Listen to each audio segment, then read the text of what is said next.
Welcome back to Fog 2 Sample Force Constant Deployments. This time, Medieval. First one we've rolled, Italo-Norman 1061. It's Papal 1050. So, looking at this map and matchup, there's a few possibilities. One possibility would actually be to not contest this ground, given that the Papal army can get a somewhat stronger missile contingent. But that would mean kind of going here and then having to possibly fight uphill here, which is also interesting. So I think by deploying this way, there's a possibility of an early fight here. In not too bad of circumstances, archers and crossbowmen can take this rough. Light javelinmen can screen the advance or occupy forts. Knights can get into this open ground quickly or hang back as needed. Archers, backed by spearmen, can easily take this 100-height hill and hold it. Light crossbowmen can blunt any cavalry pushes through this open country. Going hard into dismounted knights and sergeants because there isn't as good of options for good heavy foot on the other side. And we've stretched our money a bit by going into city knights. These are above average. They're not going to do great against regular knights head on, but numbers are useful. So, this is a pretty standard type early medieval force. Well, what would a papal force do? Looking at the situation from their side, you've got this ground, and you've got this basically immediately under your control. So, me being me, I probably would max on lights, given the possibility of cavalry. I'd probably grab the 2 units of heavy foot. These are heavy weapon dismounted knights and sergeants.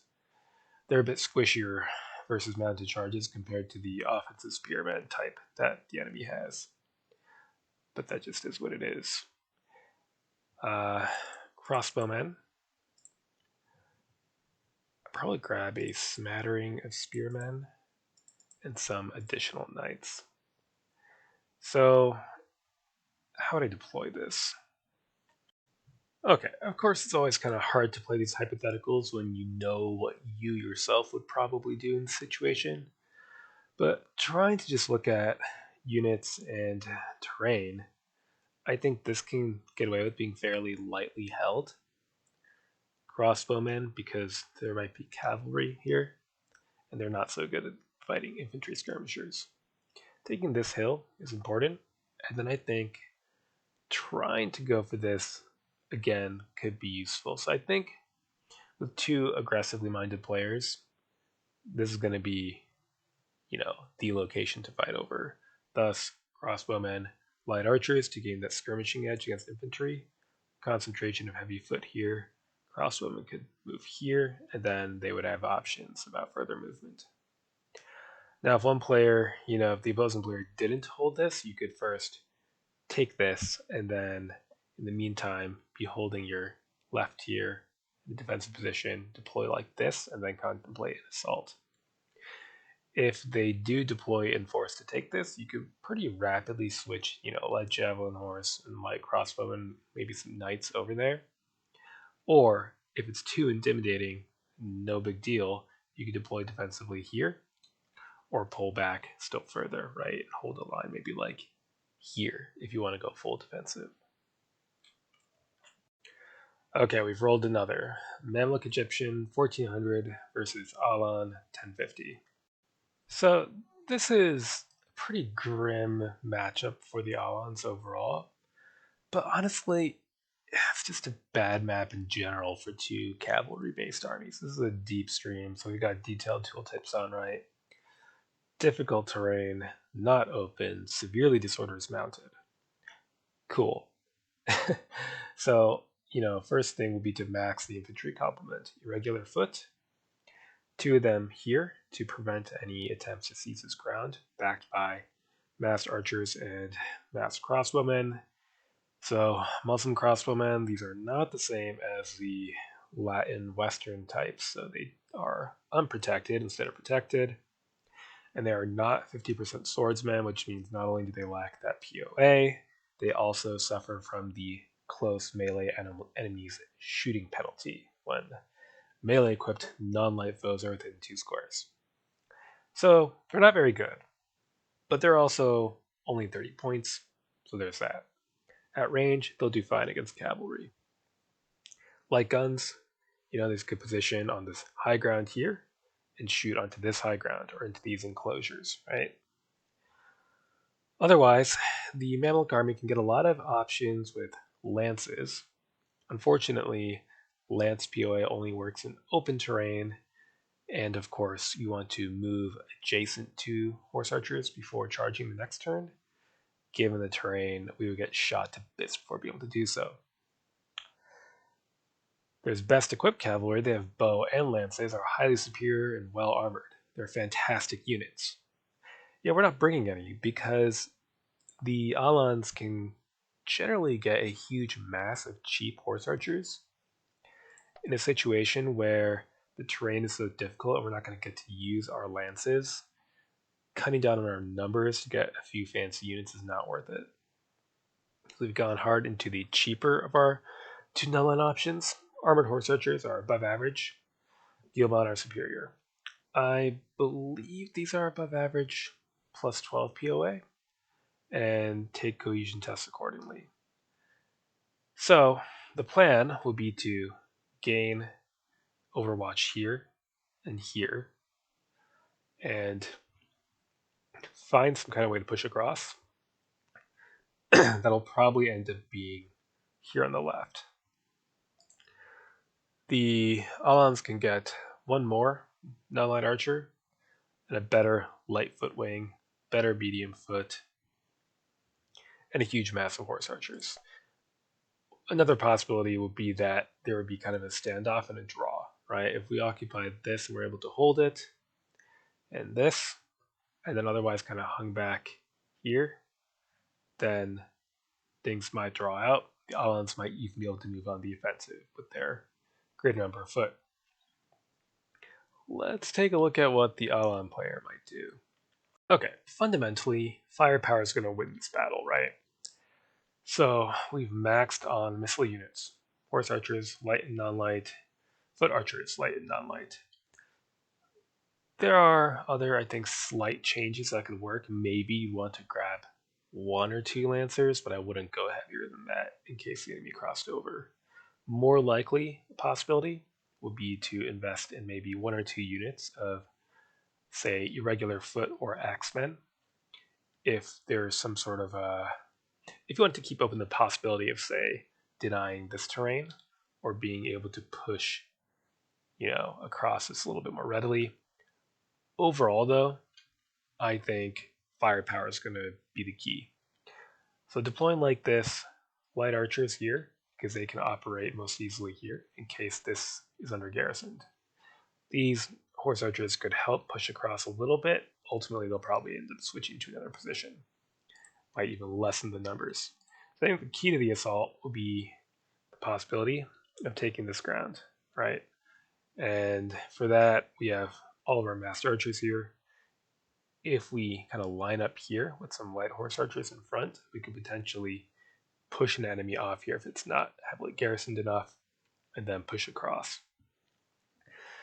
These nomad horse archers are not very good, but one of their main weaknesses is getting run down in melee, and that's less likely with this barrier we have to work with here.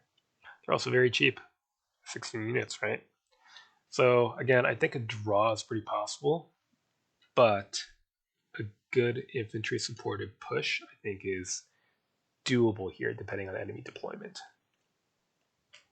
Okay, there are, I think, multiple ways to approach this matchup. This is just one possibility. So here we have our missile power, our soul lightfoot, our longbowmen, and a cannon, positioned to take control of this rise to give us superiority over this ground. 2 units of armored cavalry. Could have got the armored noble cavalry with lances, but they can't evade, and the point of these units, with their accompanying light horse, is to at least attempt to push around an open flank or force the enemy to stretch out a line. Despite this prohibiting terrain, I think forcing that could still be useful. We have the same thing going on the other flank, armored cavalry, light javelin horse. Again, trying to force the enemy to stretch out. On the end, it's a bit trashier. Kerns and raw billmen. They could hang back if the enemy looked strongly positioned on these hills, or take advantage if they stretched out to respond to the cavalry. The corps is a striking force.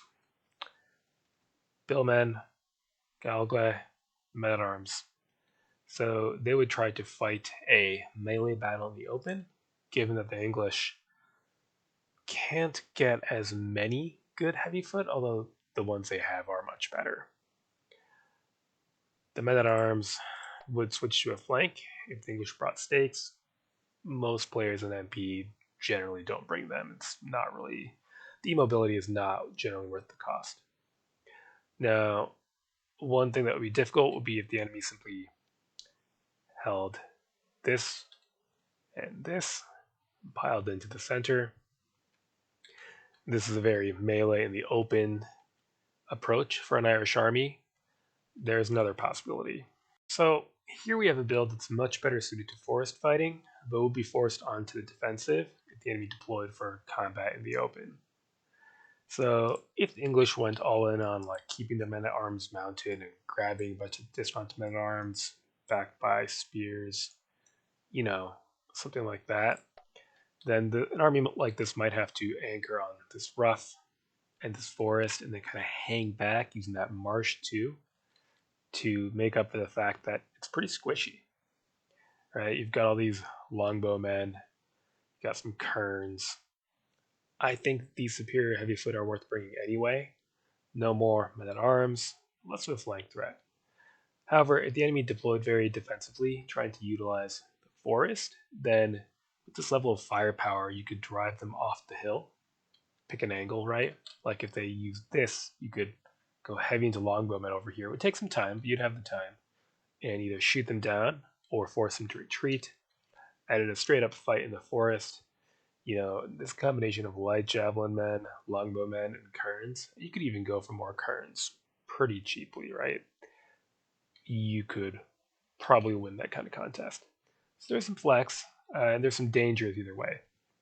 This would suffer a bit if the English went for open battle. The earlier deployment would have trouble cracking a very campy defensive bit of play here, although draw is not so bad. So again, with the English, there are multiple possibilities. Big weakness is a lack of medium foot. You're going to have to get these Welsh spearmen. They're not very good, and I don't think they're really worth 47 points generally, but when you need them, you need them. It's the only two you can get. Otherwise, I suppose you could dispense with them entirely and go heavier into longbowmen or something like that. Right? Like so. Whatever. You can play with the points. So one possibility then is to go all in on the dismounted men at arms, backed by archers, and attempt to advance into some kind of contact. Doing that will require probably a pretty hefty deployment to overcome or mask this with your own longbowmen. So to that end, you might actually anchor here so that you don't have to extend so far over. Maybe something like that. Right? So you could either try to shoot the enemy off of there or at least exchange fire so you're not getting shot at on your way in. So if the enemy deploys straight line across, you'd want to attack here first and take it ideally, or at least make sure it's not a big deal while you engage here. If the enemy withdraws to, like, say, this forest, then you'd want to try to take this open ground. If they hit hard on the right, this will be awkward. You use men at arms to delay them, but you'd probably need to redeploy. I don't like camping because I prefer to try to win. Sometimes, not a matchup like this, sometimes, a draw is the best you can get. I were to play the English in camp, as mentioned, this kind of thing would be a good possibility. Otherwise, you could try to corner camp, but again, dishonorable. If you dispense with the expensive men at arms, you could get cheap spearmen and more longbowmen and take a firepower centric approach. I think that would be difficult given the superior heavy foot. So, oddly enough, it's hard to say without playing it. Overall, I think this matchup with this map favors the Irish. I think they have more options for both movement and deployment. And the English force comp really suffers from a lack of cheap, decent foot. It's either all in on these, expensive badasses or some cheap trash that can't really charge. So that's that. I'll probably occasionally make more of these switching off between ancients and medieval.